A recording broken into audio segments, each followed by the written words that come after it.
Всемирная организация здравоохранения утверждает, что порция обработанного мяса в день повышает риск колоректального рака на 18%. Тогда как масштабное исследование Epic-Oxford не нашло разницы в общей смертности между любителями мяса и убежденными вегетарианцами. Вот и живем с такими противоречиями. Как онколог я часто сталкиваюсь с мнением, что вегетарианство не только профилактирует рак, но и способно вылечить и даже предотвратить рецидив. Конечно, я относилась всегда скептически к этому. Но в какой-то момент подумала, а что если это так? И начала изучать данные, факты, исследования. Некоторые вещи удивили даже меня. Меня зовут Анастасия Мочалова, я врач-онколог с 20-летним стажем. И в этом ролике я разберу 10 громких утверждений от «вегетарианство лечит рак» до «мясо опаснее сигарет», и покажем, где заканчивается наука и начинается маркетинг. Я не буду утомлять вас душными цифрами, буду говорить о своих выводах. Чего я точно не хочу, так это убедить кого-то в том, что вегетарианство или мясоедство – это плохо или хорошо. Ролик не об этом, и такой цели нет. Не пропустите ни одно утверждение, потому что некоторые из них очень опасны. Например, 8-е утверждение многих очень удивит. И первое утверждение. Начнем сразу с сильного заявления. Все вегетарианцы живут на 7-10 лет дольше, чем мясоеды. Нет. Но многие исследования, проведенные за последние 30 лет, говорят о том, что вегетарианцы меньше страдают от определенного перечня заболеваний. Например, сердечно-сосудистых заболеваний. Снижение смертности на 25-29% в крупных метаанализах. Метаанализы, чтобы вы понимали, это анализ нескольких исследований. Также ниже риск диабета, что тоже радует. Но по поводу смертности данные противоречивы. Старые метаанализы показывают умеренное снижение у вегетарианцев, а новейшие исследования, крупные, международные, указывают на отсутствие значимой разницы. И тут еще необходимо сказать, что вегетарианцы чаще ведут более здоровый образ жизни в целом. Не курят, больше двигаются, лучше питаются, что сильно влияет на продолжительность и качество жизни. Таким образом, утверждение о том, что вегетарианцы живут дольше, чем мясоеды, скажем, частичная правда, но не 7-10 лет. Утверждение второе. Вегетарианство создает щелочную среду в теле, которая якобы умерщвляет все злокачественные клетки. Это представление основано на очень популярной теории щелочной диеты, которая гласит, что отказ от мяса и переход на богатый фруктами и овощами рацион поднимает pH крови, создавая неблагоприятную для опухолевых клеток щелочную среду. Мне даже писал зритель, который защищал эту теорию и говорил, что нам в мединституте врут. Но как же на самом деле? На практике ваше тело поддерживает уровень pH крови в узком диапазоне за счет легких и почек, независимо от того, что вы едите. Даже жесткая щелочная или кислая диета может менять лишь pH мочи, но не крови. И кислая микросреда опухоли – это следствие, а не причина. Действительно, быстро растущие опухоли часто создают вокруг себя кислый карман, то есть низкий pH. Но это результат метаболизма опухолевых клеток, а не причина их появления. Следовательно, никакая диета не вытолкнет рак за счет щелочности крови.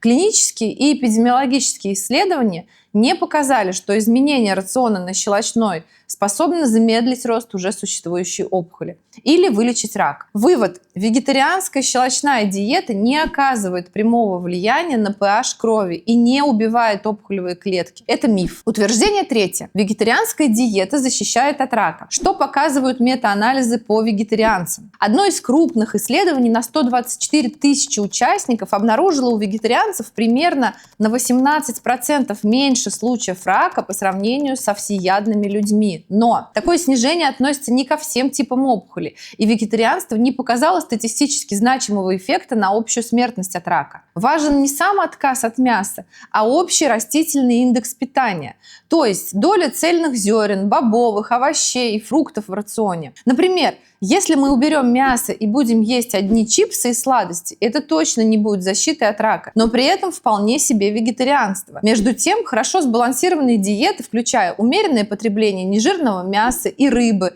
например, средиземноморский рацион, дают сравнимое или даже более широкое снижение риска рака и хронических заболеваний. Обширные метаанализы и обзоры показывают, что высокая приверженность средиземноморской диеты ассоциируется с заметным снижением и онкологической, и кардиометаболической заболеваемости, зачастую на том же уровне или даже более выражена, чем при строгом вегетарианстве. Что из этого мы должны понять? Не то, что вегетарианство плохо, не то, что потребление мяса хорошо. Нет. Мы должны понять, что потребление мяса не приводит к раку просто потому, что это мясо. И вегетарианство не защищает от рака просто потому, что мы убрали полностью мясо. Таким образом, утверждение, что вегетарианская диета защищает от рака – упрощение и миф. Утверждение 4. Веганская диета активирует иммунитет, и организм самостоятельно справляется со злокачественными новообразованиями. Здесь даже не будем обсуждать о том, правда ли то, что веганская диета активирует иммунитет, а то, как иммунитет вообще видит рак и что он с ним делает. Допустим, что веганство укрепляет иммунитет, но есть и другая проблема. Раковые клетки эволюционно научились избегать атаки иммунитета через множество уловок. Первая уловка.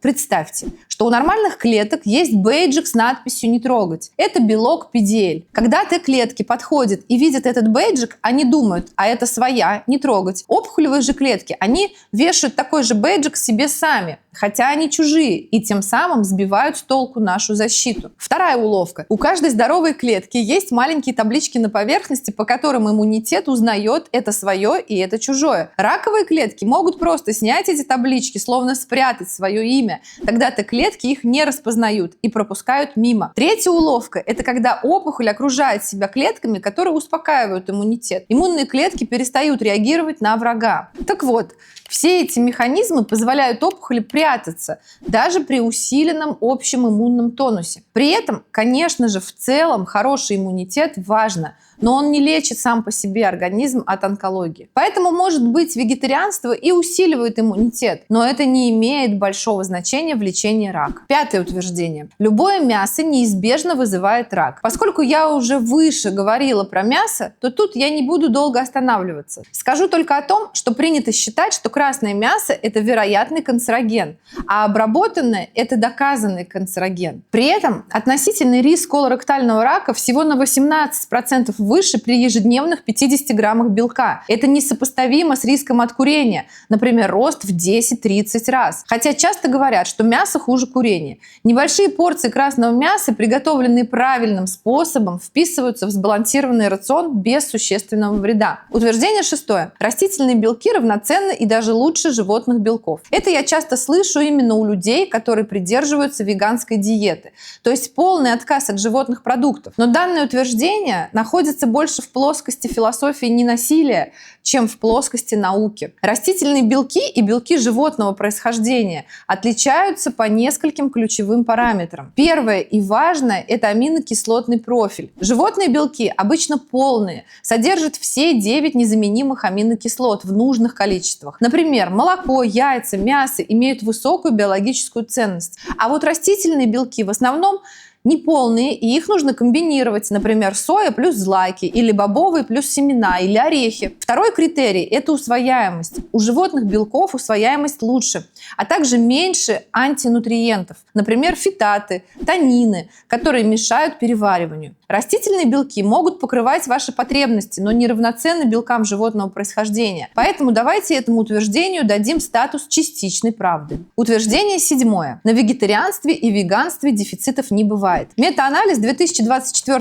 года зафиксировал дефицит витамина В12 у 30-50% вегетарианцев без добавок. Риск выше у веганов, беременных и пожилых. Часто встречаются недостатки железа, йода, омега-3. Про железо точно нужно немного больше сказать, потому что это реально проблема. Неперевариваемое железо из растений усваивается хуже. Веганы могут нуждаться вдвое большей норме, особенно женщины, и должны сочетать растительные источники с витамином С для улучшения всасывания. Но в конечном итоге, если говорить честно, то из растительной пищи мы едва ли получим норму железа, как бы мы ни старались. А тем временем железо необходимо для синтеза гемоглобина, белка, который переносит кислород к клеткам. При его недостатке развивается железодефицитная анемия, появляется сильная слабость, учащенное сердцебиение, ухудшаются когнитивные функции и толерантность к физическим нагрузкам. У онкологических пациентов анемия встречается очень часто, до 50% случаев, и ассоциируется с ухудшением качества жизни, сниженным ответом на химиотерапию и более высоким риском осложнений. Реже говорят про дефицит цинка, но вегетарианцы в среднем имеют более низкие уровни цинка из-за фитатов в бобовых и злаках, которые связывают этот минерал. Чтобы компенсировать, может потребоваться более 15 мг в день или замачивание, проращивание бобов. Утверждение, что при веганстве и вегетарианстве нет дефицитов – это миф. Утверждение 8. Вегетарианцы не страдают ожирением и диабетом. Действительно, переход на растительный рацион часто ассоциируется с более низким индексом массы тела и меньшим риском развития сахарного диабета второго типа. Но это не исключает полностью этих состояний. В европейской когорте доля ультрапереработанных продуктов у веганов и вегетарианцев достигала 37-40% калорий, что связано с ростом смертности и массы тела. Растительные веганские десерты, колбасы действуют на метаболизм так же неблагоприятно, как обычный фастфуд. Поэтому считаем это утверждение правдой, но не исключаем нюансы. Утверждение 9. У вегетарианцев всегда здоровый микробиом, который защищает от рака. Хотя у многих вегетарианцев действительно наблюдаются особенности микробиома, считающиеся здоровыми. Например, больше бактерий, производителей короткоцепочных жирных кислот. Утверждать, что у всех вегетарианцев всегда идеальный микробиом и что он автоматически защищает от рака, неправильно. Микробиом очень индивидуален. На его состав влияют не только тип диеты, но и генетика, прием лекарственных препаратов, особенно антибиотиков, уровень стресса, алкоголя, образ жизни и даже способ рождения. Кесарево или через естественные пути, и кормление груди. Достаточно одного курса антибиотиков и стресса, чтобы здоровый микробиом резко изменился. Что касается защиты от рака, короткоцепочные жирные кислоты, ацетат, пропионат, бутират, которые вырабатывают некоторые виды кишечных бактерий, действительно обладают противовоспалительным действием и потенциально могут снижать риск опухоли толстой кишки. Но полноценная защита от рака включает работу иммунной системы, поддержание гормонального баланса, отсутствие хронического воспаления в других тканях и корректный обмен веществ, задачи, на которые микробиом влияет лишь частично. Защита от рака – это многокомпонентный процесс. Соответственно, данное утверждение можно назвать, прям с очень большой натяжкой, частичной правдой. Утверждение 10. Дефицит животных жиров препятствует развитию злокачественных новообразований, поскольку рак питается жирами. Да, не только пресловутым сахаром, а еще и жирами. Это упрощенное представление. На самом деле все гораздо сложнее. В целом, как и с сахаром. Правда в том, что онкоклетки не зависят от жиров, которые мы едим. Если им не хватает чужих жиров из пищи, они просто сами их делают из сахара и других веществ в крови. И даже если отключить у них эту внутреннюю жировую фабрику, они могут просто захватить нужные жиры прямо из крови. Поэтому они не гибнут от того, что мы едим меньше животных жиров. При этом мы знаем, что высокое потребление насыщенных жиров, характерных для животного жира, в ряде исследований ассоциируется с повышенным риском колоректального рака, рака молочной железы и простатической карциномы. Жесткая депривация не гарантирует уменьшение риска, а чрезмерное сокращение жиров может привести к дефициту жирорастворимых витаминов, нарушению гормонального баланса. Сокращение вредных жиров важно для профилактики через снижение воспаления, но не является лечением или терапией против уже существующей опухоли. Какой же вывод?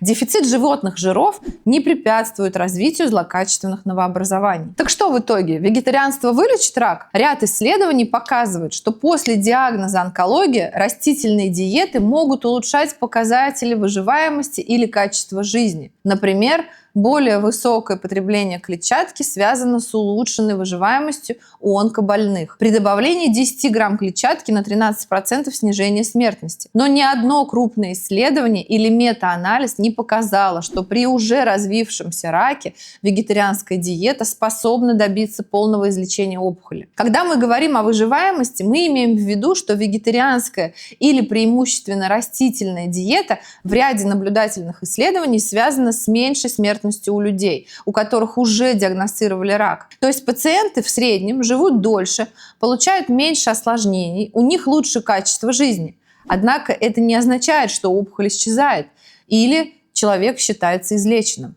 только благодаря диетам. Таких данных их просто нет. Правильная диета играет вспомогательную роль, помогает поддержать вес, уменьшать побочные эффекты химио- и лучевой терапии, улучшить общее состояние здоровья. Лечение всегда должно опираться на стандарты онкологии. Хирургия, химио- и лучевая терапия, таргетная терапия, иммуноонкологическое лечение. Диетические изменения рассматриваются как дополнение, но не как самостоятельный метод излечения. Утверждение, что вегетарианство лечит рак, это миф, абсолютно ничем не подтвержденный и крайне опасный.